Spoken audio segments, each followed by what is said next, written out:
Simpson. And Japan have gone absolutely without lead. This is Whitmore. Hall and Gale both available. It's still Whitmore. It is the Reggae Boys who take the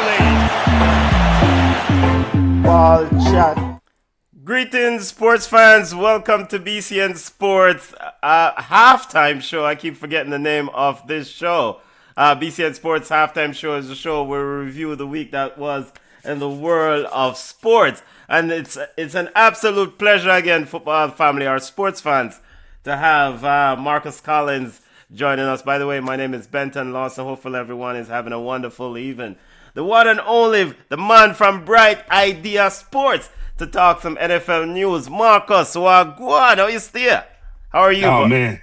Good to be here, brother. Thank you for having me on once again. Happy to be here to talk about NFL and the happenings of going on right now. There's a lot of things going down right now.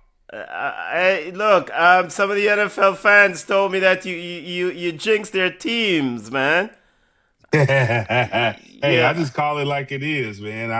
I hate that it happened the way that it did, but it happened exactly like I said it would. So that's how football goes. I mean, coaching goes a long way. So Yeah. you know. So let's get into the recap. And first, we're gonna start off with the Falcons. I mean, you know, we're the home team. We're based here in Atlanta. John Harbaugh. There's a bit of reports coming out. There's some news coming out that he was interviewed for this Falcons role. Any thoughts? Any thoughts on this guy? Former, of course, Ravens manager. Any thoughts on him potentially taking over this position at the Falcons? I wouldn't be upset if John Harbaugh became the coach of the Falcons because he's a good coach in terms of being able to manage the game, which we haven't had in quite some time. He's the CEO type of coach, so it'd be important for him to get very good coordinators in place in order for the team to be successful. But in terms of managing the team and managing the game, I think he would be good for the Falcons. Personally, I think the Falcons need a type of coach who's more involved in the team in terms of connecting with the guys and actually calling plays and being involved with the game plan and things of that nature. I don't know how much John Harbaugh is at this point in his career involved like that, being the age that he is in terms of how much energy it would take. But you look at the guys who are in the playoffs right now. You look at Sean McVay's and Ben Johnson's and Sean Payton's. These are guys who are calling the offenses, and they definitely have seem like more of a connection in that crunch time to be able to call the right plays that are needed for the game when the game's on the line. So John Harbaugh would be a good pick for the Falcons, I think, but I think they also could do better, but I'm not confident in the Falcons in picking the best coach. You know, while you were speaking, guess who's online, man? The one and only man from Philadelphia, Junior Pringle, the Eagles fans that's into the building. Wagwan family, how you still? I thought you weren't showing up today. Yo, you see the Verizon Verizon have an outage right now, right? So I was actually trying to talk to Howie Roseman and everybody in Philadelphia, but they paid the money to cut down the Verizon towers so we can't get through to them. So it is what it is. I'm going to tell them though, Marcus Collins, you are a genius. And I'll have to say this, everything that you called came through. So I have to salute you on that. And I was going to put like a collage of all your picks that you had last week, but I said, you know what, let me wait till this week. But definitely, you called it, you were spot on, and great call on that, on all the games. Yeah, unfortunately, Junior, it happened exactly how I thought it would, and seemed like the Eagles have realized that is the problem, and they've moved on from that offensive coordinator. So there's hope. That team is too talented to have gone out in the first round of the playoffs, and it's coaching. I mean, that's just the bottom line. I mean, injuries played a part in this year with them as well, but coaching with that team, some schemes should have been come up with better than what was displayed. And the 49ers had no business beating the Eagles at all, period. The one-man team. Yeah. George Kittle blew his Achilles. Yeah. Or his ACL. He blew his ACL. Yeah, Yep. in that game early. So they were even down their primary target. So, it is what it is. It is what it is. I heard That is Junior's coping mechanism. He does it every week with the Manchester United. He says it is what it is. Hold on. Yeah, I'm crying tears. I guess where my tears are going to fall. Right on the 2 Lombardi trophy that we have over the last 5 years. You think I'm going to lose sleep over these Eagles? Come on, man. Nah. But I heard I came in. I was heard some of the things about Harbaugh and especially coming to Atlanta. So my question now is: does Atlanta need a manager, or do they need a coach? It sounds like you're leaning towards a coach. That's what Yeah. That's what I was saying a little while ago. I said, personally, I think they need a coach, someone to cause offense that actually was involved with the game plan, very involved, making those critical calls and when it's crunch time and having that responsibility on him. I think Harbaugh is a better manager than Raheem was. I think he would make better calls in terms of challenges and timeouts and being a little bit more involved and having a plan for the game. But I do think that looking at who's in the playoffs right now, you look at Sean Payton, Ben Johnson, Sean McVay, Kyle Shanahan, these guys call plays. And I think because of that, those teams, I mean, really, Kyle Shanahan is the reason the 49ers beat the Eagles. Yes. I mean, he is the reason why. And I said that last week. He is a good coach. And coaching plays a big part in the NFL. So Harbaugh would be a good, safe pick for the Falcons, but they have to hit on whoever they pick in terms of that coach that calls those plays, because I don't really identify one right now that seems to have that skill to do that personally. But do you trust Matt Ryan? I don't know if this question, but do you trust Matt Ryan to help to make that decision? Not really. I don't know if Matt Ryan has that skill to identify talent in that particular way.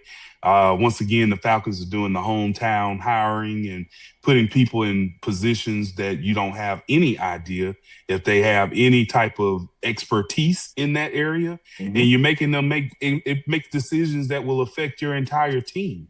And when you do those things, it's when you have bad pickers, because these people don't understand how to pick quality players in those 3rd, 4th, and 5th, 6th rounds. That's where you hit on the players that make your team better.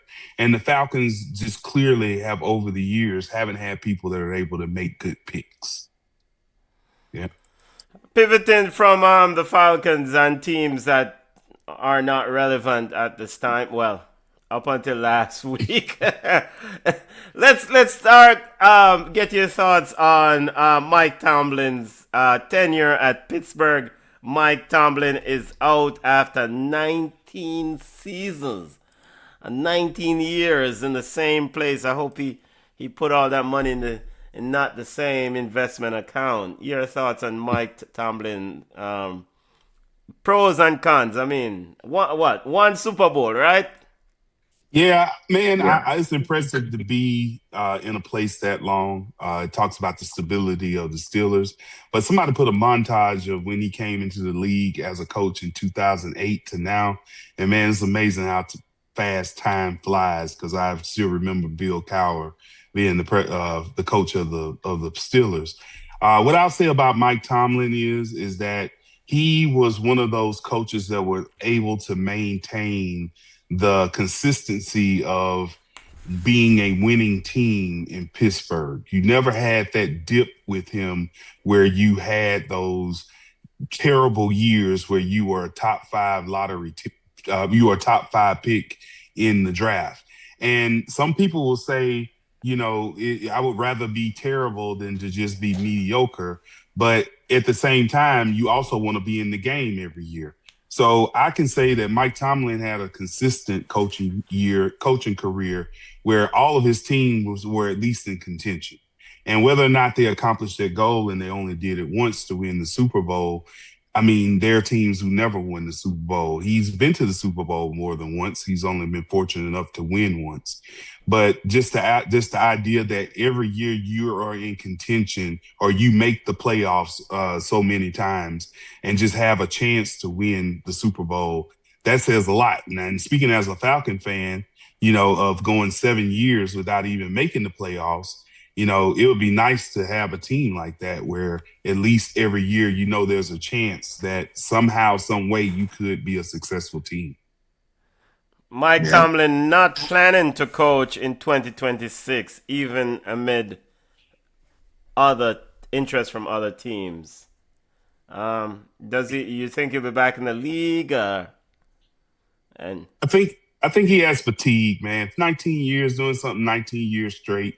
You definitely could use a break, but I think he's a coach, and I think with the right situation, he'll come back into the league. I think he is a good coach, and I think with the right team, I think he would be a good coach to lead them. I see him going to a franchise that's never done anything and actually instilling a culture and an attitude to turn them around. It could be the Cleveland Browns. Who knows?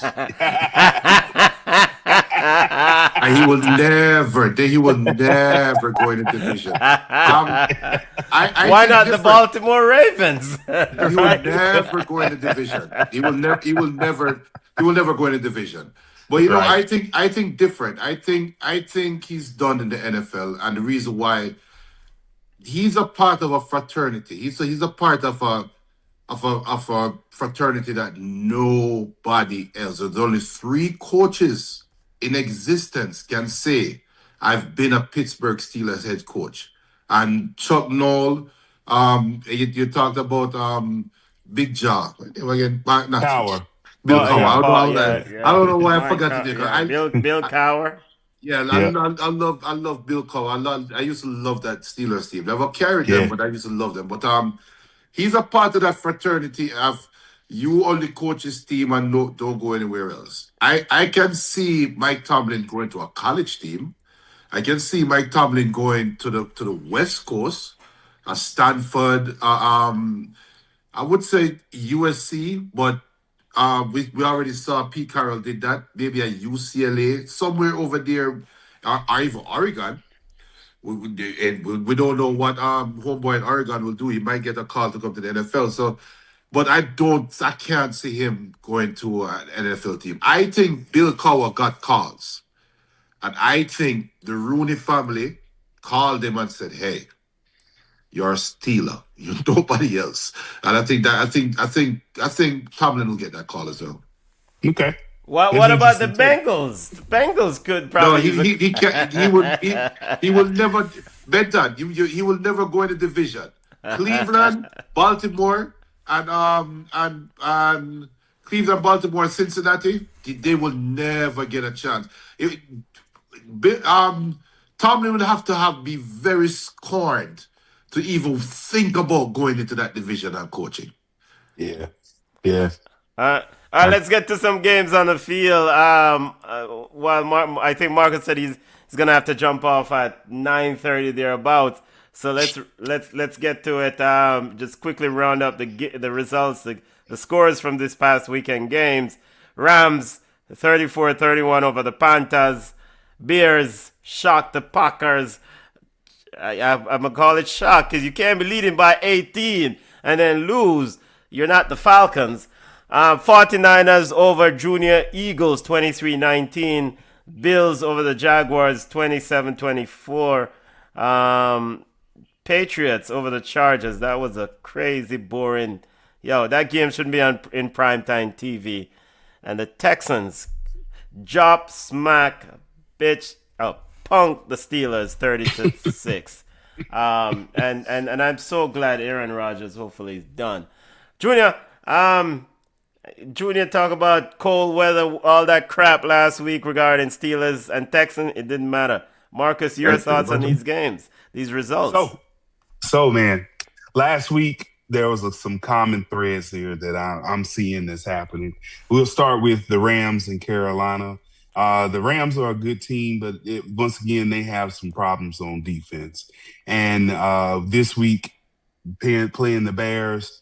That's going to be another one of those games. The Packers, they have that problem I hate the most. When the team gets up, they take their foot off the gas. They start playing prevent. They start playing conservative, and they let the other team get momentum and get back in the game. And next thing you know, they think they can turn on the switch at the end and do what they were doing in the beginning, and they never can do it again. So that's why they lost that game. And I was so happy they re-signed LaFleur because they were talking about him coming to the Falcons. I was like, we have enough of that. We have enough of getting up and losing. We don't need a coach that coaches like that ever again, okay?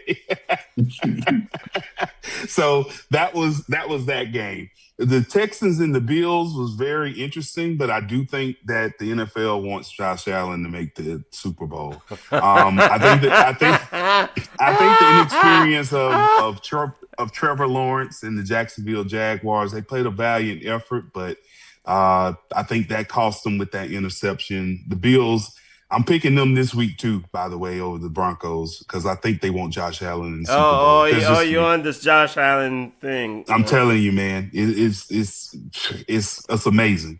Next one, the next one, Philly and San Francisco. We talked about that last week, and it happened just like that, which I really was surprised, Junior, because I was like, man, maybe I opened my mouth too soon. But when I saw Trent Williams playing and I saw the energy they had before the game, I said, these dudes know they got a game plan to keep them in the game, and it can go either way. And that's how it went. So wasn't really surprised by that. Patriots and Chargers was just a terrible game.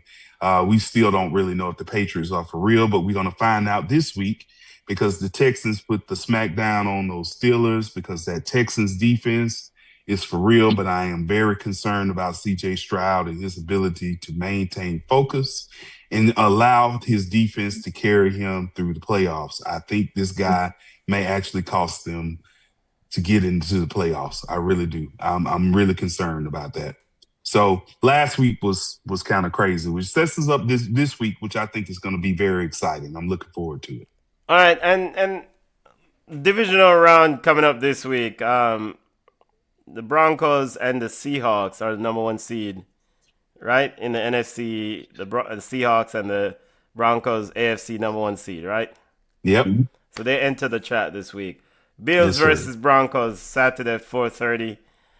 And on Saturday at 8 p.m., Niners versus Seahawks. And Sunday, Texans versus Patriots and Rams versus Bears. Divisional round.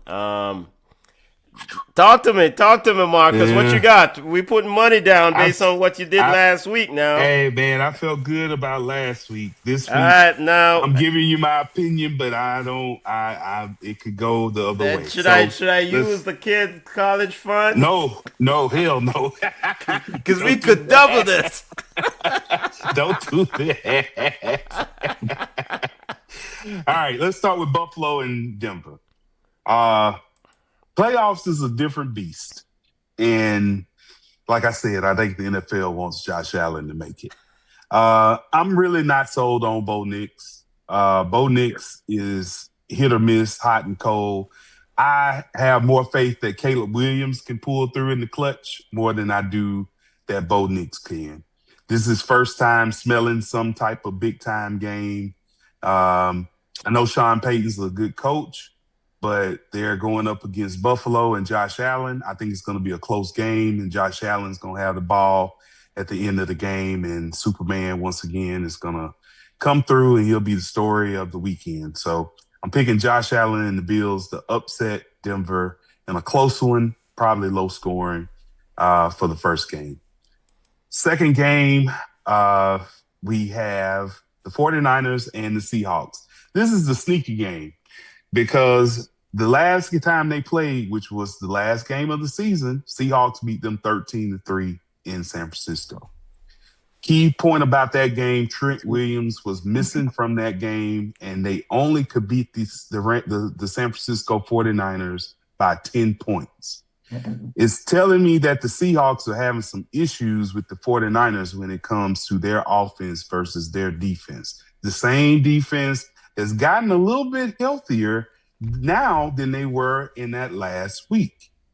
Sam Darnold is a streaky quarterback. He's had 2 weeks off. I think rust may settle in a little bit more than rest. So my gut is telling me that once again, this magician Kyle Shanahan is going to be able to overcome a team with a quarterback who cannot stand being hit and under pressure, a team that also knows them like the back of their hand because they are division rivals. So this is not something new. They played each other twice, and both games have been very, very close. And the things that the Seahawks do very well, for some reason, they cannot do well versus the 49ers. Both games, they have scored very low points. Sooner or later, I think the team that has the better coaching will win the tiebreaker. So I'm going to go with Frisco. On the third game, we have the Patriots versus the Texans. This one is one of my more interesting games because right now, everybody still believes that the Patriots is this one-of-a-kind team, but I think Drake May is going to see pressure that he's never seen before. I think that the Patriots wide receiver core is not good enough to overcome the actual Texans secondary, but my problem is with C.J. Stroud. Can he not make as many mistakes to allow this defense to, and kicker, because their kicker is very good, to carry them to the next round?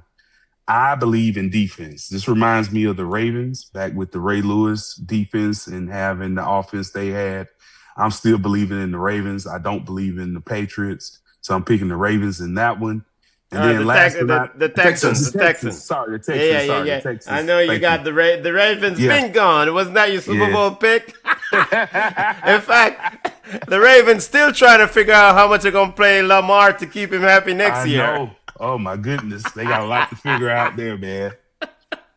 And last but not least, we got the Bears versus the Rams. I think this is going to be an exciting game. I think it's going to be another Caleb Williams miraculous fourth quarter nail biter, but I think the Rams are a little bit more equipped on offense to handle the comeback. I think that the Bears are probably going to run the ball pretty well. I think Caleb Williams is going to have a good day when it comes down to crunch time. He's going to do the same thing, suck in the first half. Second half, he's going to be lights out. But I do think that the Rams have a good coach, and they also have a good mix of stars on this team. Quite different from the Packers, who had more mediocre players compared to the Rams. So I'm still believing in the Rams. I can't believe this magician stuff. It always catches up with you at some point. I'm going with the Rams being more of a veteran team to win that one. So I got the Rams to win that particular one. So who I got in the Final Four? I got the Rams versus who? The Rams versus the Niners. Mm-hmm. Oh yeah, and then I got Rams versus the Niners. Then the Texans and you got the Bills because you believe in the Bills Mafia. You believe nobody in the Bills circles Mafia. the wagons like the Bills. I'm telling you, man. Hey, Vincent, I'm telling you. You got the Bills Mafia playing the Texans. Is that or the Patriots? Yep. The Texans. I got them playing the Texans. So you got the Bills Mafia playing them. All right, Junior. Last week he did well, but we still can't just let him slide. I know he needs to get out of here in a minute. We still can't let him slide on some of these picks, though. Nah, I have nothing to say on none of those, on any of those picks, which is scary. So I kind of agree. I kind of agree with you. I don't believe in Seattle. The Bills one, you see, what's their coach name? Sean McDermott. Yeah, I remember Sean McDermott when he was at Philadelphia. He was Andy Reid's last defensive coordinator in Philly, and I remembered he played that. It wasn't the wide nine, but he played the flat four. Two deep safeties, just being very vanilla, very safe, and ever since then, that's how I see the Bills. And I think. With Sean Payton, you're right. Bo Nix has not been tested. I saw that Denver team live, and I'm telling you right now, that Denver team, Sean Payton just wants to be in a fourth quarter game with the ball in his hands, and he will figure it out. So that's my only thing. And I get what you said about, but that's the only call I'm sketchy on, because I'm picking Sean Payton over Sean McDermott every day of the week. I will never forget that New Orleans Super Bowl onside kick against the Colts. I will never forget that. And that shot, he has cojones. I don't think Sean McDermott has cojones. I did it last week, and I'm gonna do it again. Marcus, What's that? you picking the Rams, LA team in the cold against the Cardiac Bears at Soldier Field. Boy, Hey, something the gotta the give, higher man. than probably the hottest team right now in the NFL. Yeah. Who? The Bears. Hell no. Okay. Hey, let me tell you something. Let me get this one, Marcus. Okay. The Oh, Rams, he says I got this. of all the teams in the playoffs, the Rams have had the best receiving core. They have the two best XY receivers in the NFL right now, in Devontae Adams and Puko, whatever you wanted him. And they have the MVP in the Georgia boy back there, Matthew Stafford. Matthew Stafford. Plus, that defense was built 2 years ago with just all draft picks. That Rams team, I don't think they can win the Super. I'm not going to pick them to win the Super Bowl yet. But nah. Well, if you won't pick them now, I'm not picking them to beat the Bears. And this the other thing. Old boy in Green Bay's coach. This ain't Green Bay coach coming. If he's up 20, he's trying to go 27, trying to go 34, 41. That's Sean McVay for you. So go ahead, Bears. Go ahead. Right. Spot them. Right. That's going to be a lot to come back from. But I do want to circle back on one thing, though, Junior. You are exactly right about Sean Payton being superior to McDermott. Yep. My only issue is that the Bills have Josh Allen, bro. I don't know what this dude does, but some kind of way, some shape, form. He's like Patrick Mahomes. He has that magic that Sean Payton. I really envision this game with Sean Payton getting the ball. They driving, they score, they go up. You think they got the game won, and Josh Allen gets the ball back and he does something just stupid and just wins the game. Like, that's how I see it playing out, straight up. You might be right, but the game is not being played in upstate New York. This is mile high. This is high altitude, tight air, cold air. All right, we'll see. In the NFL, with all that cheddar, they don't care about altitude, man. Marcus. No, Vincent, I think my picks, now that we talk about it, man, I think it's pretty solid. Yeah, you can put a little bit of the child's college fun on it, man. Make a little double. All right, we're not gonna go ahead and do that. We're not gonna go ahead and do it. So remind us of the picks. You got the Bills over the Broncos. Okay. Yep. And then I got the Rams. I got the Texans. And I got the 49ers over the Seahawks for the upset special of the week. Okay. And you're not convinced with Sam Darnoldson?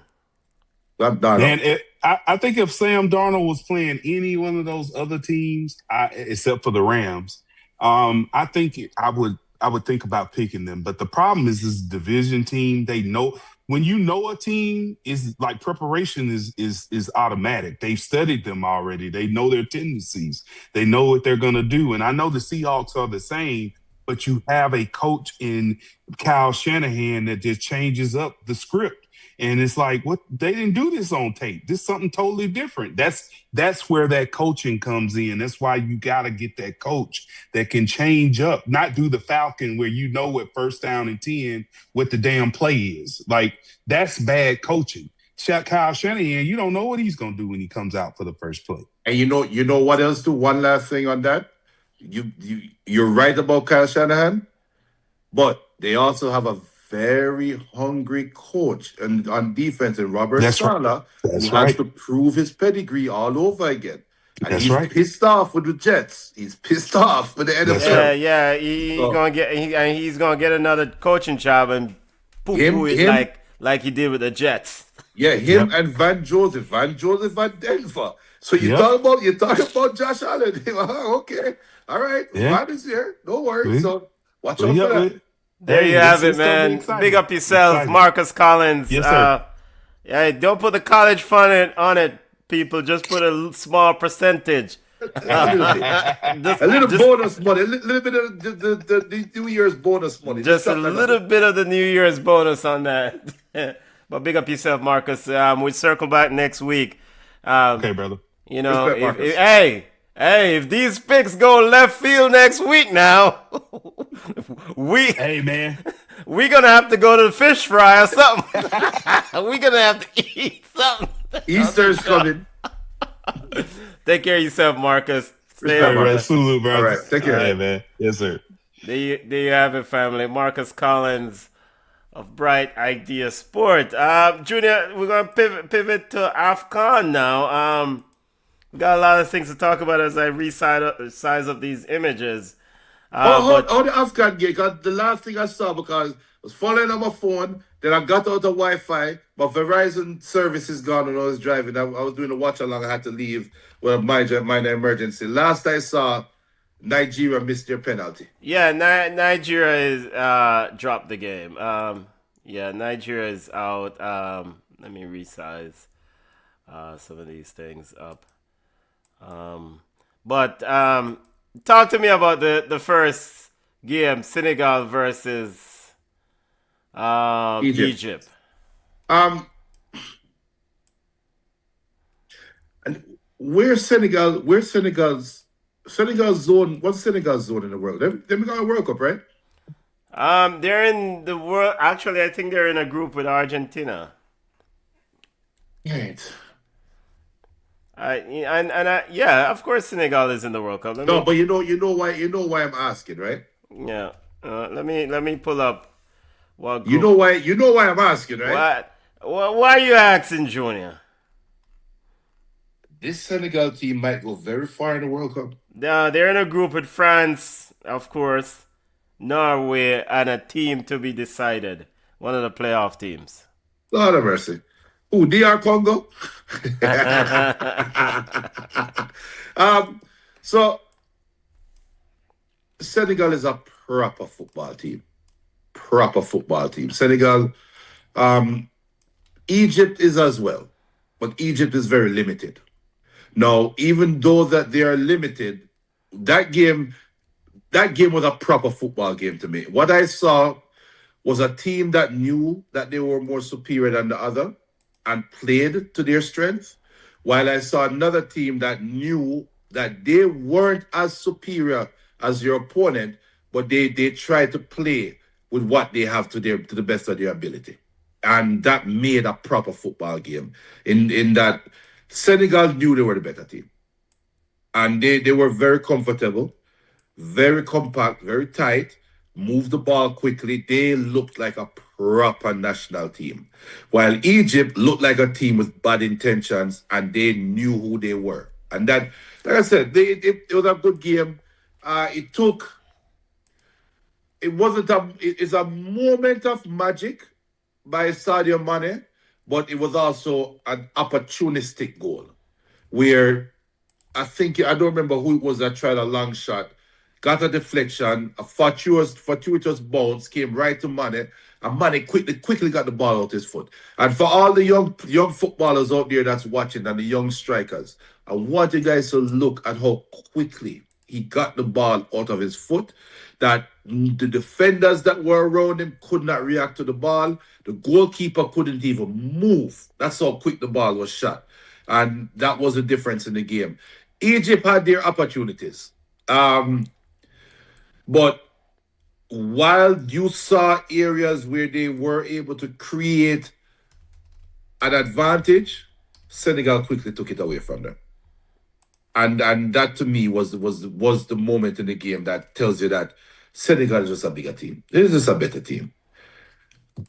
Do you see Senegal going all the way in this tournament? Yes, but Morocco at home is hard. Now, if Morocco approach the game like they did against Nigeria, Senegal going to wipe the floor with them. Wipe the floor with them, because the thing that I've noticed with Senegal, they want to go down the wings to Sadio Mane, right? And then common sense will tell you, well, that's where Morocco's bread is butter on both wing backs in Mazrari and Hakimi. However, I saw Senegal today systematically take apart the Egypt midfield. Okay. And they at one point they had something like, I don't want to give the wrong number, but let's say that at one point they completed 250 passes. Egypt only had like 84. And they were just knocking the ball. And it wasn't, you know what Senegal looked like to me? Senegal, Ivory Coast is trying to be like Senegal. Yeah. Just Ivory Coast is just an older team, I guess. Right. But the execution and the Gueye, they're not brothers, right? Idris Gueye and Papa Gueye. I don't think they're related enough. It's apparently the Gueye name is just quite it's common. Very popular. Yeah. Just but they dominated the midfield. Yeah. They dominated the midfield. And Papa Gueye was the one that took the shot, I think, that got the deflection. And it was just a joy to sit and watch them play. Nicholas Jackson is one thing about Nicholas Jackson, run. Yeah, he will work. He works. He's not scoring no goals, but he will work. He won't score, but he's going to work, and he's going to present a nuisance of himself. Yeah. So that for that game though, that's what it was. And I'm talking like Senegal blew Egypt out the water. It was still only a 1-0 game. Right? So does Morocco, I'm not saying Morocco don't have a chance. The game is being played in Morocco. They will have a chance. However, I saw in the game today where Morocco was very careless with the ball at times, giving the ball away cheaply in some areas, and Nigeria couldn't capitalize on it. Yeah. You're not getting that chance against Senegal. You're not. You're just simply not. You make a dumb pass. I think Rabia is his name or something like that. You make a dumb pass in the middle of the field and you give it up 3 against 1. That's a goal. Yeah. Nicholas Jackson not missing that one. Yeah. He's not missing that one. So that is the warning sign for me with Morocco. The second game, I expected the way the game started and the way the game was playing, I was like, this looked like Nigeria versus Algeria. You saw moments where Nigeria were dominant. You saw moments where they were bossing the game. However, and these are the views of Junior, the referee made some questionable calls. Wait, questionable in favor of who? Morocco. Oh, Lord. So now Walid will have to answer questions about these calls again, as in the coach of Morocco. Yes, because what the defender name and the Balassi. Nigeria big central defender name on. Ajay. No, not Ajay, the other one. So you have Bassi. Bassi. Calvin Bassi. Yeah. He got a yellow card early in the game that cost him the final if they were to make it. Yeah. Right? And it was the dumbest. It wasn't even a foul. He shielded the ball from Mamouche. Mamouche ran into him, grabbed his jersey. Not Mamouche. It's Morocco. So no, not Mamouche. Hakimi. No, it wasn't Hakimi. It was Brahim Diaz. Bicycle man. Kaibe. Yeah. He's the one running to him. I think it was Kaibe. Or maybe it was Diaz. Running to him, grabbed the jersey, fell back. Balassi, he's in between the ball and the man. The man fell back and the referee said yellow card. Everybody's like, what the hell? How? First of all, how is it even a foul? But they reach yellow card? There was even another moment, the left back, Bruno, got the ball. Bruno, yeah. Hakimi slipped. Bruno took the ball off Hakimi, broke down to the end line, ready to cross the ball. Referee, throw it. I was there like, what is he call? Him call a foul on Bruno? Referee said, no, throw in to Morocco. Throw it? I bet they didn't call foul, ref. It's better they call foul. So there were some moments there. But apart from that, though, you could have 6 referees on the field calling the game for Morocco. If Morocco is careless with the ball, Senegal will take advantage. No, Koulibaly got hurt. And I think it was a hip flexor, so he might not be able to play in the finals. Sarr came in and did a good job. To be honest, Sarr did do a good job. But that might be something to think about. But you see, Morocco, Diaz is a baller. So the one on the left wing, the number 17. I don't have a computer up, so I think it's El Hadji or something like that. But the left wing,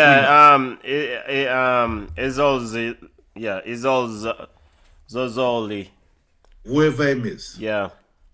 the man plat. Abdi Izazoli. He plat the right back for Nigeria, the number 2. I think on a promise. You did say Bright Samuel. Bright Samuel. The bright man. Benton. Ask Tyrone. The man plat him. When the man plat him in a Benton, a grown bright reach, you know. Bright, the man plat bangers are plat, bro. Drop on the ground. Yo, I almost turned off the stream at that point. I was like, oh, hell no. We can't watch no more of this. Cannot watch anymore. So there were moments in that game, but I was disappointed in the second game. I really was disappointed. Egypt and Senegal set the bar so high. And like Tyrone said during the stream that he thinks that was the final. Looking at the Morocco versus Nigeria game, he think the final was really Egypt versus Senegal. Okay. And I tend to agree, because as inferior Egypt was to Senegal, Egypt would give Morocco a real run for their money right there in the final. So with that being said, you can't expect Senegal to go all the way. But Morocco at home is just hard. Yeah, it's hard.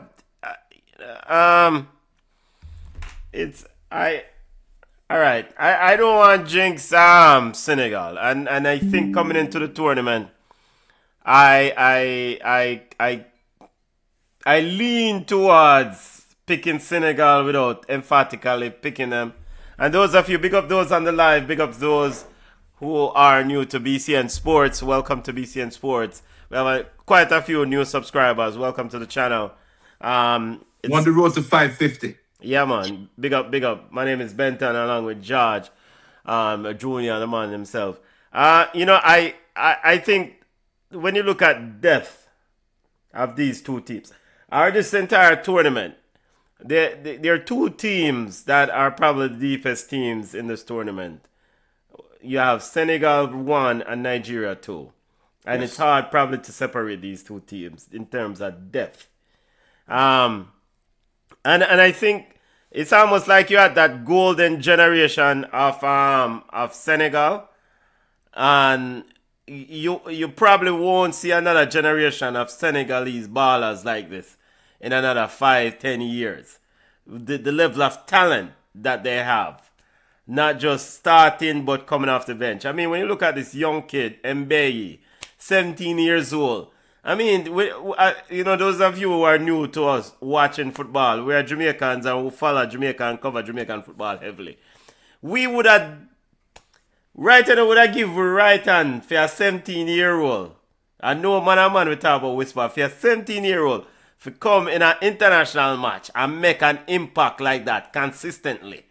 And he's a game changer. So, no, I guess the Whisper fans, I go down the road, they probably say, well, him not get the chance. There are levels to this, and I think this 17-year-old kid is probably on the verge of a permanent move to one of these big clubs. I know he's in the PSG setup and blah blah blah. So, I and bigger than that, I think also Junior Senegal, if they can somehow win this AFCON, I think this kind of launched them into a World Cup, and it gives them a bit of. Because if you meet Senegalese people, some of them are the most humble people you will interact with. Yeah. Now, you have some pretty, people come from Senegal. And, those of you who watch BCN Sports know what we mean when we say, yeah. What's the face? Look at today on the stream. Yes. Just, and it's some of the most humble people, and I think to win and do exceptionally well at the World Cup, you need some of that arrogance, and that is probably maybe a limiting factor for the Senegalese group. I hope it's not. I hope I'm wrong, but them because all right. If I have this level of talent of the Senegalese team, I walk on the grass Sunday in Morocco. I could have played. Doesn't matter where we play Morocco team. We have said this team now beat we. Because we are big side. Brahim Diaz can't walk near me. We are big side. Sadio Mane kind of gives a little bit of that after the game. Oh, really? When the referee blew the last whistle, the camera went to Sadio Mane quickly. I guess they were looking for that Sadio Mane, Mohamed Salah embrace moment. Yeah. And Sadio Mane instantly went like this. Yeah, meant. Camera caught him doing this. We're not frost by this. He goes and say, "Yo, calm down. We're not here. We're not here to win the semifinals. Calm down." And that the camera caught him. It was a candid moment. It wasn't Sadio Mane saying, "Oh, the camera is looking at me. Let me put on a show." Right? Yeah. It was authentic, and he was looking at his players and saying, "Yo, job not done." Last person we hear said that was Mamba. Job not done. It's done to you, it's not done. That's the vibe I got. So they are on a mission, and I agree with you. If they get a good start in the World Cup, it's the start they need. If they could get a good start in the World Cup, yeah. Before we pivot from this, what was the interaction between Mane and Salah? You couldn't even tell they were teammates at one point. And I think Salah did kick down Mane at one point. Salah did kick him down at one point. Yeah, it did step in his ankle at one point. I would like to see my African brothers get along though. No, but I mean, to me, that's the ultimate sign of respect. The ultimate sign of respect is I'm going to treat you like an adversary. I'm not going to treat you like, oh, we are old friends. No, the ultimate sign of respect is we're at war. I was hoping the man could I get together and say, yo, after the game, yo, respect. You see what I'm going with, look at that slot? We need to fire him, We need to run slot out of Liverpool. The man them can't treat us as virgin. You're a legend. You're a king. That's not what happened. Sadio Mane. Morocco won the AFCON in 1976, so they're looking to win a second title, and Senegal won their first AFCON and first and only AFCON in 2021. BCN Sports watch along on Sunday for the AFCON final. Yeah man, ready up. Big up to all the people on the line. All right, Junior, some other football news. Junior, you called this on Sunday. I didn't really have it on the bingo card, but it's official now. Yeah. Xabi Alonso was shown the door. And, we can dress up the statement all we want, part ways, and he's a legend and all these things, but basically, he was fired. I don't think he was fired. I think Xabi left. You think Xabi left? I think he knew he was going to get fired. Okay. Unless I think, all right, I don't think Perez, Perez would. But I don't think Real Madrid was doing that poorly that he would get fired just for losing to Barcelona in the Supercopa final 3-2. It wasn't that poor of a game. However, what transpired after the game with Xabi telling the players come and give the guard the honor and the players then refusing, I think Xabi saw the writing on the wall. Because if you are not going to support me in my time of loss, then how will you support me when I need you guys to win? Right? So it is I think he saw the writing on the wall, and I think he looked at Perez, or Perez looked at him and said, boy, you have to turn this around quickly, because this is embarrassing. And Xavi probably said, Perez, ain't no worth it. I'm not the guy for these guys. And take away himself. I think that's what happened. Big up BM. BM says my money on Morocco. Big up BM. Put in the house money for Morocco. Big money for Morocco. You mean? All right. So I read an article yesterday from BBC Spanish reporter Guillaume. I think it's Guillaume Bellagou, my name. And he made this case in this article. And he's covered Spanish news, lives in Spain, and covered Real Madrid and La Liga extensively for BBC. And he made the argument and made the case that Xabi Alonso was not really accepted by Real Madrid brass. And he went on to say that basically they weren't convinced of Xabi. He was hired, and he had to then convince them that he's worthy to lead this team. Right. And they have, even though the results improved, they were not convinced that he is the man to lead this group based on what his inside sources said. And they said one of the biggest caveats, or one of the biggest issues they had is this. Xabi Alonso, based on the Leverkusen work and wherever I saw that, he's about building teams. He wants to build a team, a unit.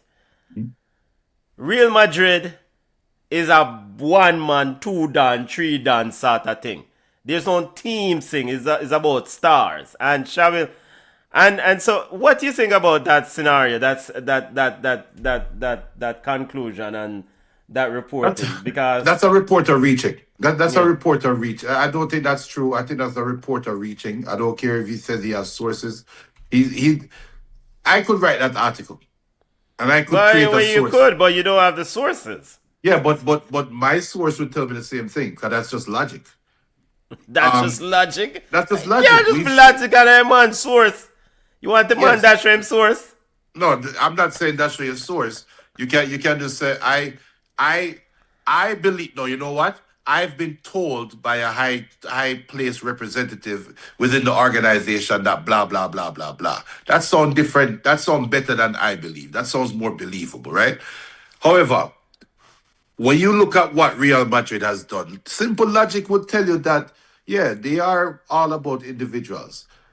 They are all about, we have leaders, and I don't think they will call it. A Real Madrid hater will say that they're individualistic, they're about stars. A Real Madrid supporter will say that they are team lead, they're team leaders, and they're team driven or team motivated by their individual leadership. So it's a different way of looking at the same kind, right? With that being said, Xabi Alonso came in and wanted to do it his way. It's hard to come in after a legendary coach. And if you're not going to... Because when you think about it, what's the difference between Carlo Ancelotti and Zinedine Zidane coaching style? I don't think there's much of a difference. But Xavi came in and quickly had a tit-for-tat with Rodrigo. Quickly had a bust up on the sideline with Vinicius Jr., right? Quickly. and nothing came out of it. Everything, we'll deal with it internally. Nothing came out of it. And I think it was at that moment, Xabi lost the team. I think he lost the team when the team, say, Vinny, can take step of him. I think that's when he lost the team. Yeah. Now, apparently, this new coach, Ariola, whatever the hell him want name, apparently he has a little bit of Jose Mourinho to him. Like we say, What do you mean, look a bit at Jose Mourinho and him lose today? That's what the reports say. So they suffered a defeat, and I can't really blame him for the defeat because in technically he Alvaro Arbiola only had one coaching session. Doesn't matter. But I think the biggest thing to me though is that no man not getting a day off for this game. Everybody have forward go Albeche, go play the game, or you go sit down in at the back and support the group. Because I am the new sheriff in town. Kylian Mbappe now stay in a Real Madrid because he has a day off in a Madrid, not Real Madrid, in the city. Because every man a jump on the bus and come. If you look at that bench, it's a very young bench. Star ballers, everybody a roll. Because a new sheriff in town. That's what I would do. But this new sheriff didn't do that, so guess what? He's already behind the 8 ball. Well, can he now go to Kylian Mbappe and say, yo, you're forward of yesterday, though? Can't. He missed his opportunity. Well, he's gonna have to start doing it at some point, especially. It's too late. You do it day one. You're gonna have to catch up because you already dropped the ball and lose your first game. This is the first in the history of Real Madrid losing to this team. Yeah, you do it day one. Day one. So look, I had an old manager, a previous manager looked at me and said, look, man, whenever time I get the opportunity to be a manager, the very first question you should ask as a manager is what happened to the last manager? And why is the last manager not here?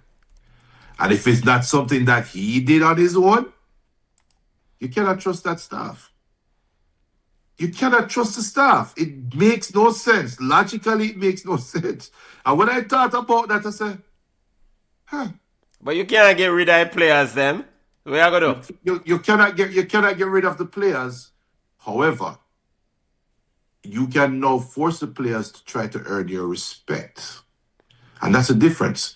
Because you don't have to come in and wheel a big stick, But if you can get a message across to them saying, yo, Xabi was a world-class manager 18 months ago, and you guys cost him his job.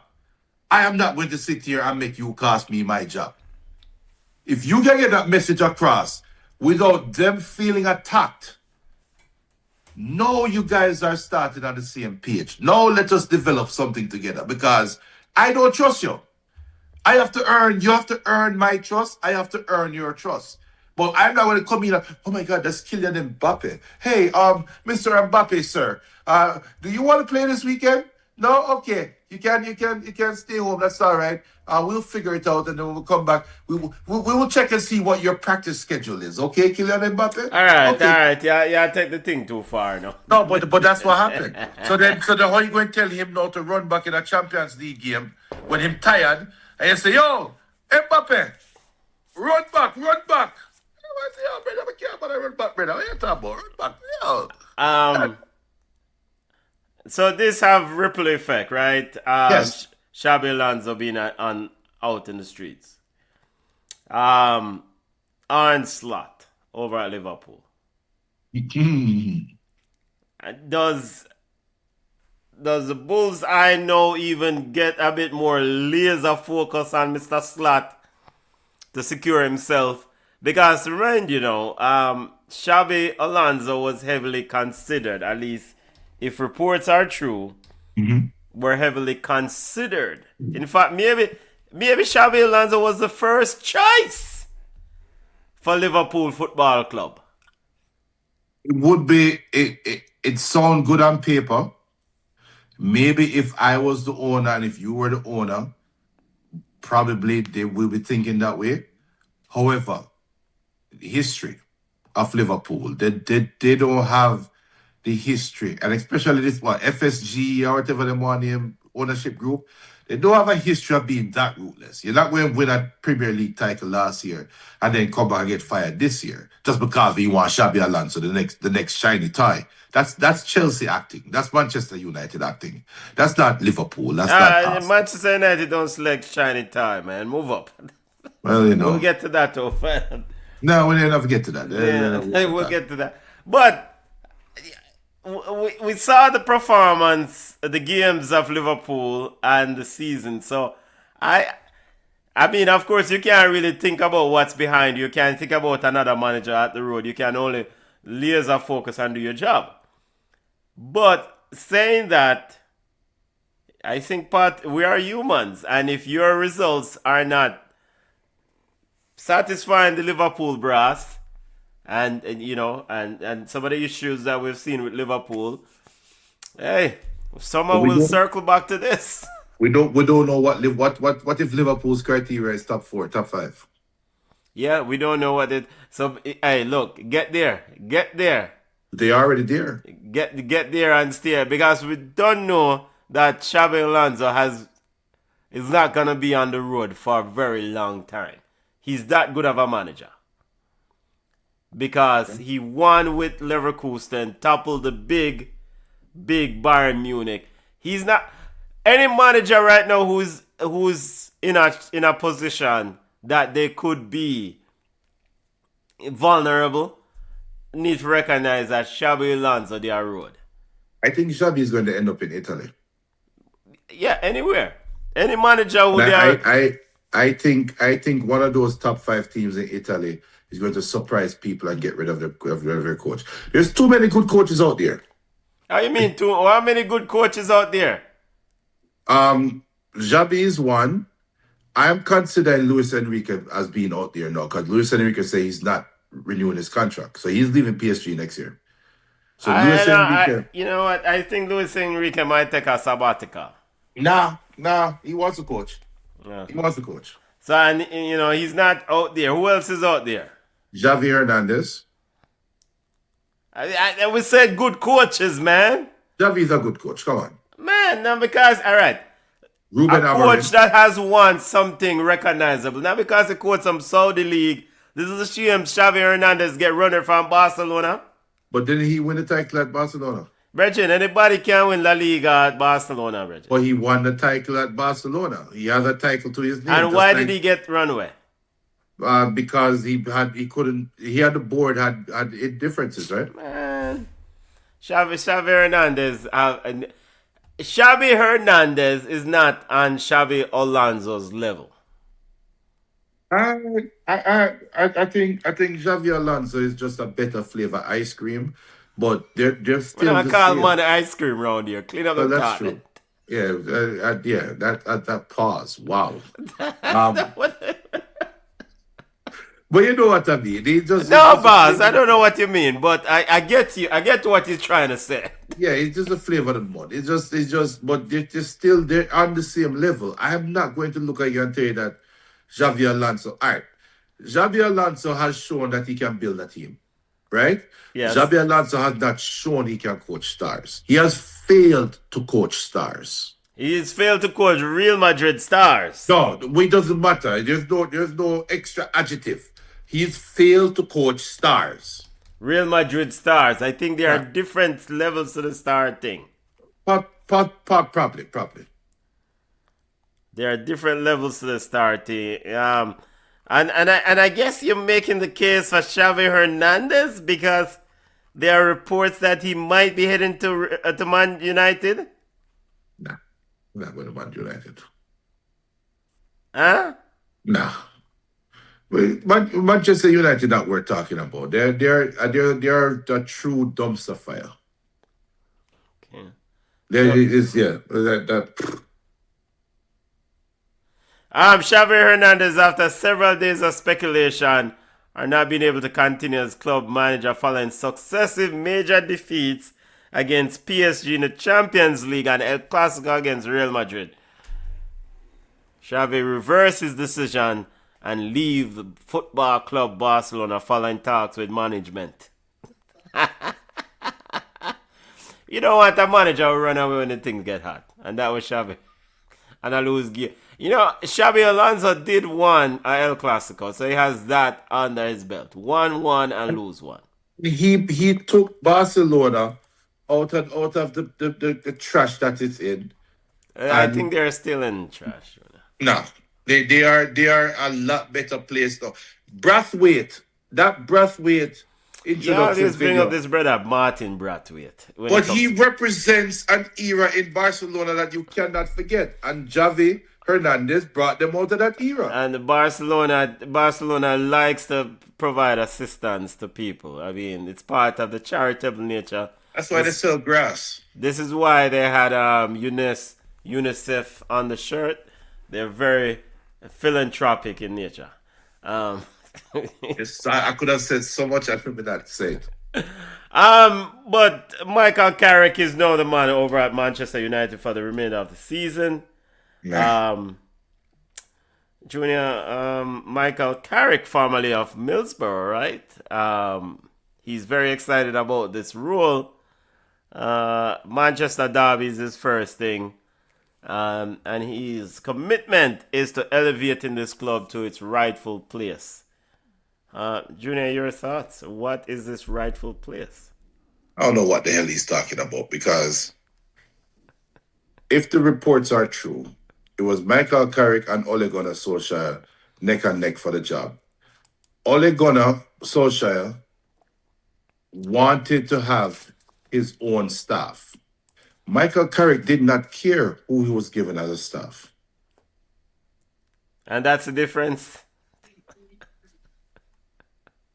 But now we want to talk about them, Michael Carrick bringing Manchester United back. BM asks you, did we watch the Man United? You guys watch the Alex Ferguson documentary? No. On Paramount. Ruben Amorim got fired because he wanted to get more players in. But did you watch the documentary on Paramount? I don't care about a damn documentary. Manchester United. I didn't watch it, BM. I'll watch it this weekend. How about that? Manchester United need to stop living in the past. It's over. It's done. There's no more. We don't talk about money.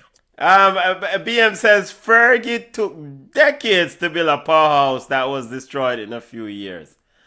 Yeah, actually, Ferguson was close to being fired, right, Junior? I did a book report on that, on the Busby Babes. Listen, Fergie coming in is very similar to Ruben Amorim coming in.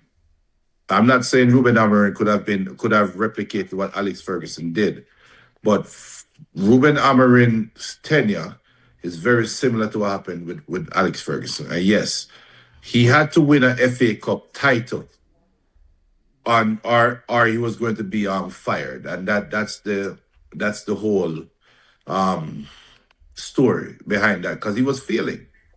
No, he depended on his youth. He depended on his squad, on his academy, which is why Manchester United have this rich academy history. With all that being said, that's the past. It would not happen again because no coach is given that opportunity. Well, you have to use the past to guide the future, eh? Okay. So the past, say you go over a cliff, you're going to use that and guide your future over the cliff. Go ahead. Jump over the cliff. Because you're already over the cliff. We're not even over the cliff. With the right of gully, I try to climb to the cliff to even jump over the cliff. Can Michael Carrick pull off something this weekend? No. I mean, No new coach bounce, nothing. they can no. Why didn't Fletcher get the new coach bounce? Because he wasn't really the coach. All right, so Michael Carrick is going to come in. More than likely, Michael Carrick is going to play Benu,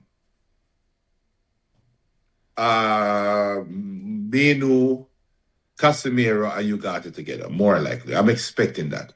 Now, the thing with Man City, Manchester United can catch Man City napping and get a draw. And as a Manchester United fan, I'm hoping for a draw. But I wouldn't. I'm hoping they can draw, but I cannot see them getting a positive result. Okay. 7:30 a.m. watch along Manchester Derby. Line up with yourself. Line up with yourself. Saturday, lock and loaded. Junior EFL Cup semi-finals. First leg semi-final matches took place this week. Yesterday, Man City defeated Newcastle 2-0. Semenyo and Cherokee with the goals. And today, Arsenal defeated Chelsea 3-2.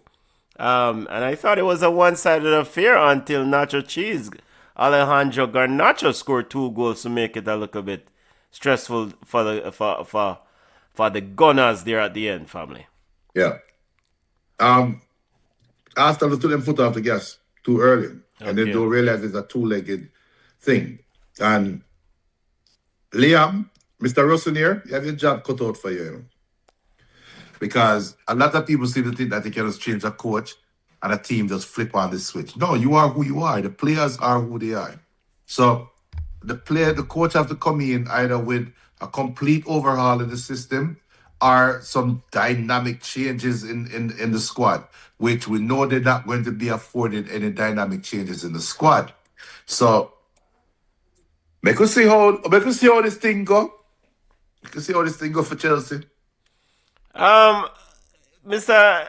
Speaking of, again, first leg games, I mean, Anton Semenyo, I've been impressed with his start.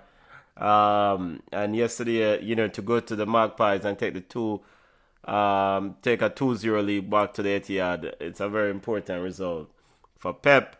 But regarding, you spoke about Liam Rossinier, Chelsea's manager. He said something this week that he's gonna be talking to Raheem Sterling and Axel Desai. And he said that, I don't know what I'm going to talk to them about, but he has a lot of respect for Sterling. Of course, those players have been coaching away from the group.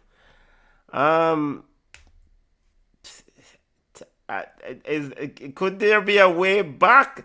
He was asked about this, a way back for Sterling and Desasi, and he said, that's up to the club. Is it up to the club or is it up to him? Which one it is? Or if it is, he had an opportunity to have his Mariska moment.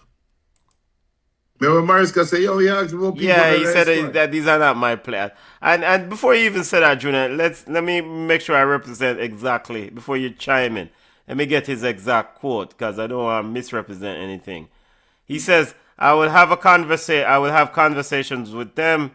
Raheem had an outstanding career. I got a huge respect for him. Axel is someone I really, really like for a long time. Asked if he envisaged a way back for the out of favor pair. He says, I have to have conversation with them. I have to have conversation with the club. There's a lot for me to do, and that's near the top of my list. So he didn't really dismiss that there's a potential for them to come back into the fold, Junior. You know who should be pissed off boy hearing that? Pedro Neto, Garnacho, and all the wingers. Why pissed off? Because hold on, sorry. Because you have enough. You have enough. Why are you opening the door to these players that were jettisoned at sea? They have not played in over a year. Sterling haven't played since he hurt himself at Arsenal. So we're talking about bringing him back. What could he possibly bring that me as a winger that is playing week in, week out cannot bring? He says he has a lot of respect for Sterling, and so that's commendable to have. Because, all right, we can put it aside and say, boy, I lose star, but I can value someone who says, yo, I respect your achievements. Because you're the one who's a veteran in that business.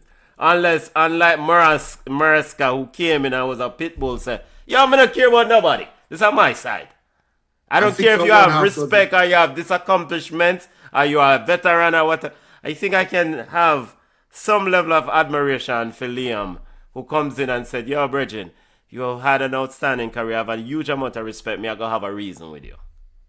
And 6 and 1/2 dozen on the other. It's not You're a right. 6 and 1/2 dozen on the other. It's a different approach. It's still going to be the same result. Well, I mean, we got a different approach, but the man I said, man said, yo, I respect you, I mean, I will have a reason with you. So yes, that while that is true, the cynic in me is saying, no, that's not cynic. I think he really meant what he said. He was a fan of Raheem Sterling. So when the reporter now is putting me on the spot to say, are you going to get rid of Sterling just like Maresca did? Yo, we can't disrespect Sterling because Sterling is one of my all-time favorite players. Then. So we'll talk to him, see where his head is, and we will see. We'll go from there. But I'm not committing to anything. Now, if we go talk to Sterling and Sterling come me and say, Coach, you know I'm feeling like my Liverpool self again. Oh, really? All right. Come back and talk, right? But if he doesn't say that, or if I don't get any indication that he's back to his world-class self, well, Raheem, you don't know some rate and everything, and I will never disrespect you. But maybe this level might not be the right one for you right now, you know, and, you know, I'd love to see you play football somewhere else. I mean, Maresca asks about experienced players, so Raheem is an experienced player. No.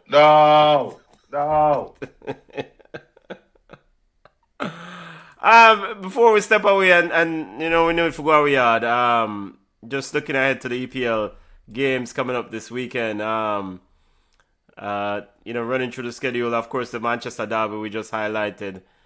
Sunderland versus Crystal Palace, Liverpool, Burnley. Junior, any games you keeping? Any, you know, Everton, Aston Villa, Arsenal, Forest.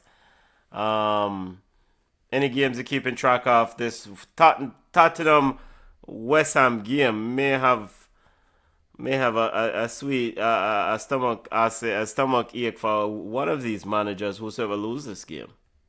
Yeah. None of those games kind of intrigue me. The Manchester Derby, fine, and it get it over with 7:30 in the morning. Just get it over with. But none of those games really intrigue me. We'll have a talk about it now because we're up against the clock and boy, I'm tired. But we have to talk about Paqueta wanting to go back to Brazil. We talk about West Ham. Lucas Paqueta want to go back to Flamengo. Gambling. Something isn't right. And I think a player that's not even or probably just approaching his prime does not want to leave EPL and go back to Brazil. He's screaming for help. And I really screaming for help. What are you talking about? I don't Expand know. on this for me. I don't know. I'm not privy to any information. However, I just have a vibe. And I've seen a video with what a big striker name one. He used to play for Inter Milan. Adriano. Yeah. I've seen videos with Adriano in Brazil. And if his face wasn't recognizable, you would have never guessed that was Adriano right now in Brazil. The man looked like him come from the favela. It looked like he's one of the shooters. So these players, man, and look, Paqueta might have been homesick. Paqueta might already talk to Carlo, and Carlo put him and said, look, I don't care where you play, just stay fit. And if he's more comfortable playing at home, go back home and play. I hope that is the case. I hope so too. I hope so, but that story, and that kind of ties into the Tottenham versus West Ham game too, because Paqueta should be one of the first names on the January transfer list for people to look out for. And I mean, and I think at the end of the day, it's time to move on. I mean, you know, it didn't work out, as in the case of Paqueta at West Ham or Paqueta in Europe, period. It just never.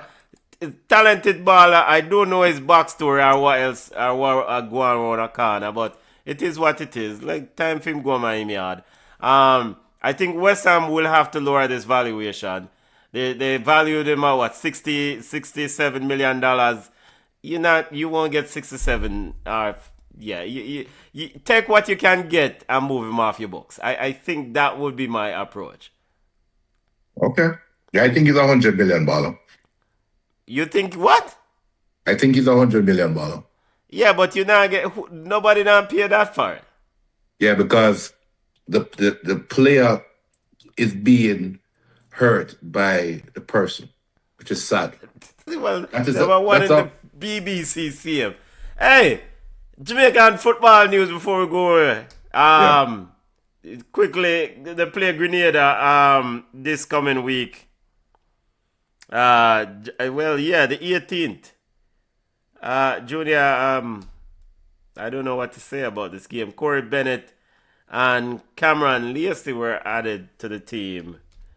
I guess, Coach Rudolph Speed is expanding his reach in terms of players he's trying to bring into the fold. Good to see Corey Bennett back in the group family. Yeah, big up Corey Bennett, fellow Wilmerian. I guess the Saudi thing never worked out. Our Kuwaiti thing, he's actually signed with the Colorado Springs Switchback. Yeah. So he signed with the Colorado Springs Switchback. This is a USL team, so we're looking forward to see Corey with the Colorado Switchbacks this coming season. And these players, they just need some luck, man.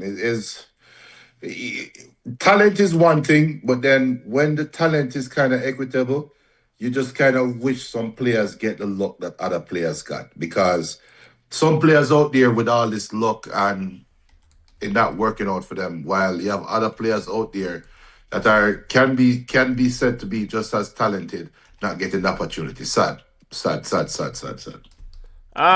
When is the 18? I think that is Sunday or Saturday.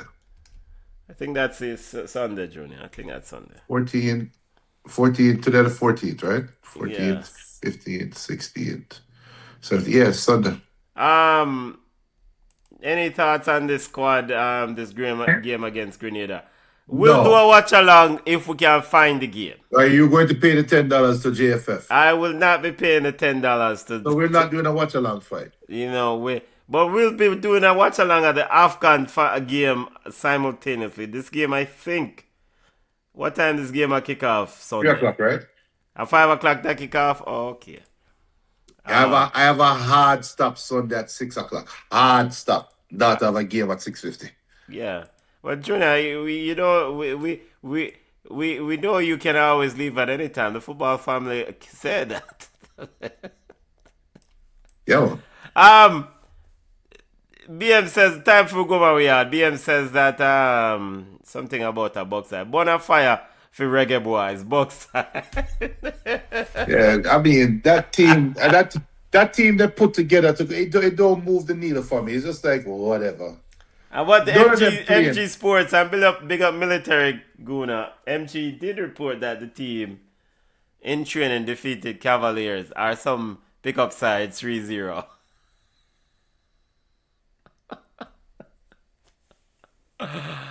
That's it, family. Headlines tomorrow night. No headlines when we do these lives. Big up to congrats to Senegal and Morocco. Watch along coming up this weekend for AFCON final.